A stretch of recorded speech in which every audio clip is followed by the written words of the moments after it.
Find the GDP, GNPMP, GNPFC from the following data on the economy. Find the GDPMP, GNPMP, GNPFC from the following data on the economy. ఈ క్రింది దత్తాంశం ఆధారంగా జీడిపిఎంపి, జిఎన్పిఎంపి, జిఎన్పిఎఫ్సిని కనుగొనండి. మనకి ఇక్కడ కొన్ని items ఇస్తాడు. ఐటమ్స్ని బట్టి మనం జీడిపిఎంపిని, జిఎన్పిఎంపిని, జిఎన్పిఎఫ్సిని కనుక్కోవాలి.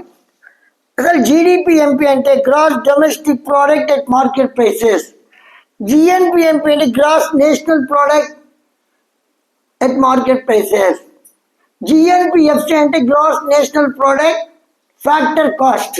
ఇవన్నమాట. ఇప్పుడు మనకి జీడిపిఎంపి ఇదేంటంటే ఇక్కడ value of output in primary sector, value of output in secondary sector, value of output in tertiary sector ఇచ్చాడు.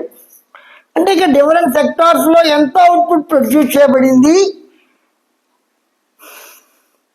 ఇంటర్మీడియట్ కన్సంప్షన్ ప్రతి సెక్టార్లో కూడా ఇచ్చున్నాడు, నెట్ ఇండైరెక్ట్ ట్యాక్సెస్ ఇచ్చున్నాడు, net factor income from abroad ఇచ్చున్నాడు. వీటిని బట్టి మనము జీడిపిఎంపి, జిఎన్పిఎంపి, జిఎన్పిఎఫ్సి కనుక్కోవాలి.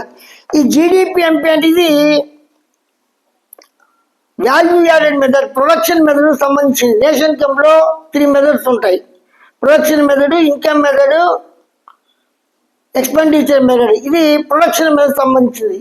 నెట్ వాల్యూ యాడెడ్ మెథడ్ అంటారు దీన్ని. అంటే డిఫరెంట్ సెక్టార్స్లో ప్రొడ్యూస్ చేయబడిన అవుట్పుట్ని వాల్యూ చేస్తారు. ఇక్కడ primary sector, secondary sector, tertiary sector ఉంది. ప్రతి సెక్టార్లో ఎంత ప్రొడ్యూస్ చేయబడింది, ఆ ప్రొడ్యూస్ చేయబడిన వాల్యూని తీసుకుంటారు. ఆ ప్రొడ్యూస్ చేసిన వాల్యూని తీసుకున్నప్పుడు దాని ఇంటర్మీడియట్ కన్సంప్షన్ ఉంది, అది నీకు మైనస్ చేస్తారు. ఆ తర్వాత నీకు జిఎన్పిఎంపి కనుక్కోవాలంటే ఎన్ఎంఐఏ నీకు యాడ్ చేయాలి. ఆ తర్వాత నీకు జిఎన్పిఎఫ్సి వచ్చిన తర్వాత నీకు net income taxes, net indirect taxes అంతా కూడా నీకు తీసేయాలి. ఫస్ట్ మనము జీడిపిఎంపి ఈక్వల్ టు జీవీఏఎంపి అంటే gross value added at market prices, gross value of output minus indirect taxes. కాబట్టి ఇంటర్మీడియట్ కన్సంప్షన్.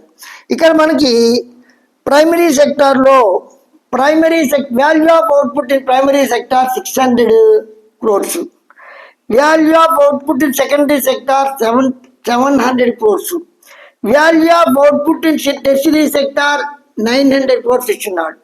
ఇక్కడ intermediate consumption in tertiary sector ఇచ్చున్నాడు, intermediate consumption in primary sector ఇచ్చున్నాడు, ఇంటర్మీడియట్ కన్సంప్షన్ టెర్షరీ సెక్టార్ ఇచ్చున్నాడు. ఇప్పుడు మనము ఈ యొక్క జీడిపిఎంపి కనుక్కోవాలంటే నీకు ఇంటర్మీడియట్ కన్సంప్షన్ అంటే ప్రొడక్షన్లో నీకు అటు అండర్ ద ప్రొడక్షన్ ప్రాసెస్లో ఉంటాయి, ప్రొడక్షన్ జరుగుతూ ఉంటాయి. అందువల్ల ఇవి జీడిపిఎంపిలో కలవు. అందువల్ల మనం ఈ జీడిపిఎంపి కనుక్కోవాలంటే ప్రతి సెక్టార్లో ఉండే ఇంటర్మీడియట్ కన్సంప్షన్ తీసేయాలి. అప్పుడు కరెక్ట్గా జీడిపిఎంపి అనేది వస్తుంది. అంటే నెట్ వాల్యూ యాడెడ్ మెథడ్లో అనమాట. ఇక చూడు, ఇక్కడ primary sector gross value output, secondary sector gross value output, tertiary sector gross value output minus intermediate consumption. Primary sector gross value intermediate consumption 250, secondary sector యొక్క intermediate consumption 500 crores, tertiary sector యొక్క intermediate consumption 600 crores. ఇప్పుడే నీకు primary sector యొక్క నీకు intermediate consumption 350, secondary sector యొక్క intermediate consumption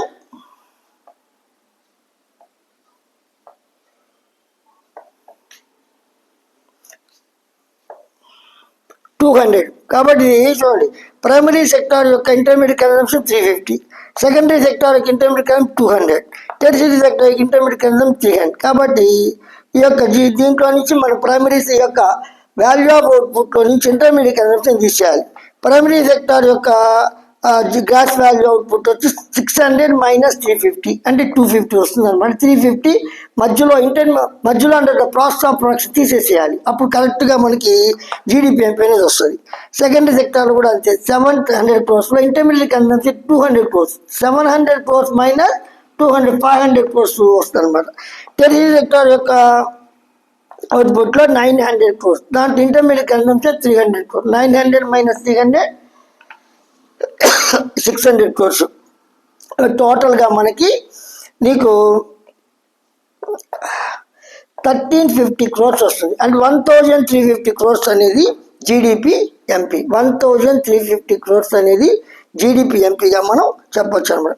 అంటే primary సెక్టార్లో ఎంత అవుట్పుట్ ప్రొడ్యూస్ చేయబడింది 600, ఇంటర్మీడియట్ కన్సంప్షన్ 350 తీసేయాలి. సెకండరీ సెక్టార్లో అవుట్పుట్ ఎంత ప్రొడ్యూస్ అయింది, ఇంటర్మీడియట్ కన్సంప్షన్ 200, కాబట్టి 700 మైనస్ 200 తీసేయాలి, 500 వస్తుంది, సబ్ట్రాక్ట్ చేయాలి. టెర్షరీ సెక్టార్లో నీకు అవుట్పుట్ 900 crores, ఇంటర్మీడియట్ కన్సంప్షన్ 300, కాబట్టి 900 మైనస్ 300 600 crores మనకు వస్తుంది అనమాట. ఈ మూడు యాడ్ చేయాలి, ఇది GDPMP అనమాట. GDP 250 crores, 500 crores, 600 crores, 1350 crores వస్తుంది. ఇప్పుడు మనం దీన్ని బట్టి GNPMP కనుక్కుంటాం. GNPMP అంటే gross national product at market prices. ఇది ఎలా వస్తుందంటే GDPMPకి NFIA కలపాలి, net factor income from abroad కలపాలి. Net factor income from abroad 30 కోట్లు ఉంది. Net factor income from abroad అంటే మన దేశంలో ఉండే వాళ్ళు అమెరికాలో పనిచేస్తుంటారు, అమెరికాలో ఉండే మన ఇండియన్స్ వచ్చి మన దేశానికి డబ్బులు పంపిస్తారు, అది మనకి ఇన్కమ్ అవుతుంది. అందువల్ల దీన్ని మనం GDPలో కలపాలి. కాబట్టి GDP కలిపితే అప్పుడు GNPMP అనేది వస్తుంది, గ్రాస్ నేషనల్ ప్రోడక్ట్ అనేది వస్తుంది. GNPMP equal GDPMP plus NFIA. GDPMPకి net factor income from abroad కలపాలి. Net factor income from abroad ఎంత 30, కాబట్టి 1350 crores ప్లస్ 30 అంటే 1380 crores వస్తుంది. అంటే 1350 crores net factor income from abroad 30 crores, కాబట్టి 1380 crores అనేది నీకు వస్తుంది అనమాట. ఇప్పుడు ఆ తర్వాత GNPMP కనుక్కున్న తర్వాత GNPFC కనుక్కోవాలి. GNPMP minus net indirect taxes అంటే నెట్ ఇండైరెక్ట్ ట్యాక్సెస్ అంటే ఇప్పుడు GNPFC వచ్చింది మనకి. GNPFC అంటే ఏంది, gross national product at factor prices. ఆ ఫ్యాక్టర్ ప్రైస్ వాళ్ళు ట్యాక్స్లు కడతారు, ఇండైరెక్ట్ ట్యాక్సెస్ కడతారు, అంటే వస్తువులు సేల్ ట్యాక్స్ కడతారు. ఆ సేల్ ట్యాక్స్ కడతారు. ఆ సేల్ ట్యాక్స్ అంతా కూడా మనం తీసేయాలి. అప్పుడు తీసేయాలంటే GNPFC ఎలా వస్తుందంటే GNPMPలో నుంచి నెట్ ఇండైరెక్ట్ ట్యాక్స్ తీసేయాలి. తీసేస్తే 1380 మైనస్ 10, 1380లో మైనస్ 10 తీసే 10 వచ్చి 1370 crores. కాబట్టి GDPMP వచ్చి 1350 crores, GNPMP వచ్చి 1380 crores, GNPFC వచ్చి 1370. కాబట్టి మనం GDPMP కనుక్కున్నాం, GNPMP కనుక్కున్నాం, GNPFC కూడా మనం కనుక్కున్నాం. ఇప్పుడు మనం తెలుగులో చెప్తాం. ఇక్కడ మనకి GDPMP, GNPMP, GNPFC కనుక్కోవాలి. ఈ GDPMP అంటే ఏంటంటే దేశం లోపల ఈ వివిధ రంగాల్లో వస్తువులు ఉత్పత్తి అవుతాయి. ప్రాథమిక రంగంలో ఎన్ని వస్తువులు ఉత్పత్తి చేయబడ్డాయి, ద్వితీయ రంగంలో ఎన్ని వస్తువులు ఉత్పత్తి చేయబడ్డాయి, తృతీయ రంగంలో ఎన్ని వస్తువులు ఉత్పత్తి చేయబడ్డాయి. దీంట్లో మధ్యంతర వినియోగం ఉంటుంది. అంటే మధ్యలో నీకు ఇవాళ మధ్యంతర వస్తువులు ఉంటాయి, అవి under the process of the ప్రొడక్షన్లో ఉంటాయి. వాటిని మనం తీసేయాలి. ప్రైమరీ సెక్టార్లో ఉండే ప్రాథమిక రంగంలో ఉండే మధ్యంతర వినియోగం తీసేయాలి. తర్వాత ద్వితీయ రంగంలో వచ్చిన ఉత్పత్తిలో నుంచి మధ్యంతర వినియోగం తీసేయాలి. తృతీయ రంగంలో వచ్చిన ఉత్పత్తికి మధ్యంతర వినియోగం తీసేయాలి. అప్పుడు మనకి GDPMP అనేది మనకి వస్తుంది అనమాట. GDPMP ఎలా వస్తుందంటే మనం ప్రాథమిక రంగంలో ఉత్పత్తి చేయబడిన వస్తువుల విలువకి మధ్యంతర వినియోగాన్ని తీసేయాలి. అదేవిధంగా ద్వితీయ రంగంలో ఉత్పత్తి చేయబడిన వస్తువుల ఉత్పత్తికి విలువకి మధ్యంతర వినియోగం తీసేయాలి. తృతీయ రంగంలో ఉత్పత్తి చేయబడిన ఉత్పత్తి విలువకి మనం మధ్యంతర వినియోగం తీసేయాలి. ఇక్కడ ప్రాథమిక రంగంలో 600 crores 600 కోట్లని 350 మధ్యంతర వినియోగం 250 కోట్లు వస్తుంది. ద్వితీయ రంగంలో 700 కోట్లు మొత్తం ఉత్పత్తి విలువ, 200 మధ్యంతర వినియోగం 500 వస్తుంది.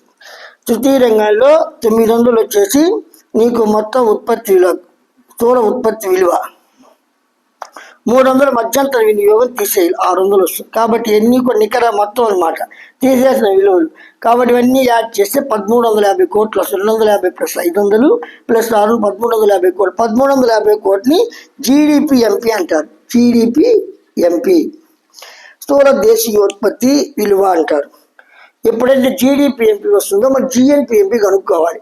జిఎన్పిఎంపి అంటే గ్రాస్ నేషనల్ స్థూల జాతీయోత్పత్తి అంటారు. స్థూల జాతీయోత్పత్తి అంటే ఎగుమతులు దిగుమతులు కలిసి ఉంటాయి. అంటే నీకు వస్తువులు అయితే ఎగుమతులు దిగుమతులు అంటారు.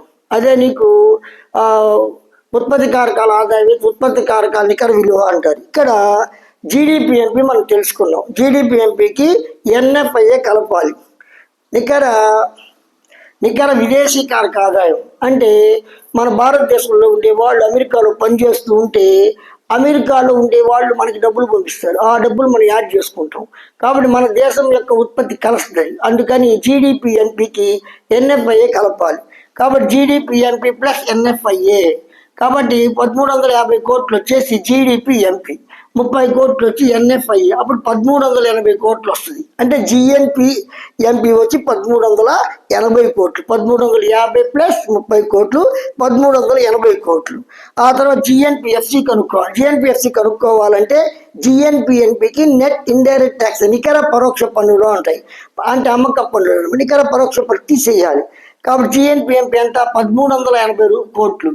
నెట్ ఇండైరెక్ట్ ట్యాక్స్ అంటే నికర పరోక్ష పన్నులు వచ్చి 10 కోట్లు. 1380లో నుంచి 10 కోట్లు తీసేస్తే 1370 కోట్లు వస్తుంది. అలా మనము దత్తాంశం ఆధారంగా జీడిపిఎంపి కనుక్కున్నాం, జిఎన్పిఎంపి కనుక్కున్నాం, జిఎన్పిఎఫ్సిని కనుక్కున్నాం. ఈ స్టూడెంట్స్ ఇది జాతీయ ఆదాయంలో 8 మార్క్స్ క్వశ్చన్.